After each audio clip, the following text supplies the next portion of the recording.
तू कुठे मी कुठे? अरे आम्ही खानदानी आहे, खानदानी. आम्ही लग्न करताना प्रेम करताना स्टेटस बघून करतो. तुझ्यासोबत मैत्री केली ना, हेच खूप झालं.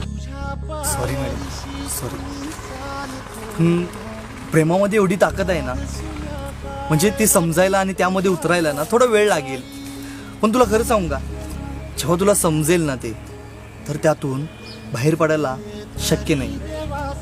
कुणीतरी खूप छान लिहिले ग, हर रात सुहानी नहीं होती, हर बात के पीछे कहानी नहीं होती, कुछ तो असर है इस मोहब्बत में, वरना महलों में रहने वाली माँ पार्वती शमशान में रहने वाले महाकाल की दीवानी नहीं होती.